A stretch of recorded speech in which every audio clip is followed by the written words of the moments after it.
President, could the reader please read the resolution?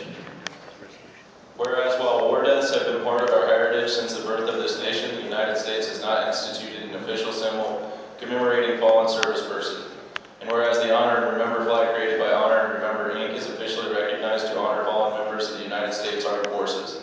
And whereas the Honor and Remember flag's red field represents the brave men and women who sacrificed their lives for freedom, the flag's blue star is a symbol of active service in military conflict that dates back to World War I. The flag's white border recognizes the purity of sacrifice. The flag's gold star signifies the ultimate sacrifice of a warrior in active service who is not returning home and reflects the value of the life given. The folded flag element highlights this nation's final tribute to a fallen service person and a family sacrifice. The flag's flame symbolizes the eternal spirit of the departed. And whereas the Honor and Remember flag recognizes all individuals who have died as a result of serving in the United States military dating back to the founding of our nation, the flag serves as a symbol of national gratitude for the hundreds of thousands of brave American men and women who made the ultimate sacrifice to preserve the freedoms we enjoy. And whereas the Honor and Remember flag is a unifying symbol recognizing this nation's solemn debt to the estimated 1.6 million fallen service persons throughout history and the families and communities who have mourned their loss. Now therefore be it resolved by the Senate of the State of Kansas that we designate the Honor and Remember flag as the State of Kansas emblem of service and sacrifice by the brave men and women of the United States Armed Forces who have given their lives in the line of duty. Senator Reynolds. Thank you, Mr. President. What a fitting start in the chaplain's prayer. He said, steady the ship in the storm. Today in our presence are the family members, our brothers and sisters who have given their lives in service to our nation. We have had several occasions to honor such service in this chamber and to show our deep respect and sense of honor for their service and sacrifice, as well as the sacrifice of their families. Today we honor their service and sacrifice by adopting a symbol known as the Honor and Remember flag as the Kansas emblem for their sacrifice. A replica of that flag should be on your desk.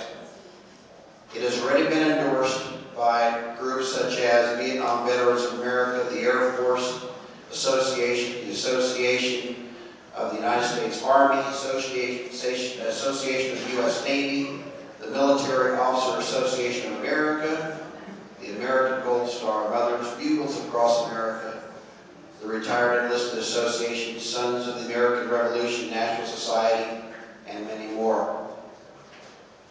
This morning, the Kansas House adopted the flag on a unanimous vote. And if we adopt this flag today, we will be the 10th state to do so. The flag was designed by George Lutz, Gold Star father of Corporal Anthony Lutz II, who gave his life in Fallujah, Iraq. George, would you please stand? George has traveled the country with this symbol and his message. And if I can quote from his comments to the governor this morning, which he gave me permission to do, he said simply, "The Honor and Remember flag is a symbol of gratitude when there are no words to say." Those of you who have been to funerals of our fallen know exactly what that means. He said it replaces no other flag, and it flies below any flag that it flies with, because it is the foundation of all service, love of country. Not much more needs to be said. So let me introduce the Gold Star family members, those who have lost loved ones in service to our nation. If you would please stand. Dennis and Betty Wright, Gold Star parents of Private Sean Wright. Diana Pitts and Kathy Eccles, Gold Star mother and grandmother of Corporal David Unger. Son Rogers, Gold Star mother of Sergeant Ricky Rogers. Amber Mina, wife of Sergeant Ralph Mina. Anita Dixon, Gold Star mother of Sergeant Evan Parker. And Belinda Powey, Gold Star mother of Sergeant Michael Powey. Do we have other members here who I have not mentioned? Okay, thank you. I would also like to point out other veterans and members of the Patriot Guard who often escort our fallen on their final journey to their resting place. Our humble thanks to them and to all our Gold Star families with us here today. If you look at the gallery, you'll see, please stand, some of our Patriot Guard who have come in today. I would ask my fellow Senate members to stand and show our appreciation for this group of people who have served us and served our nation.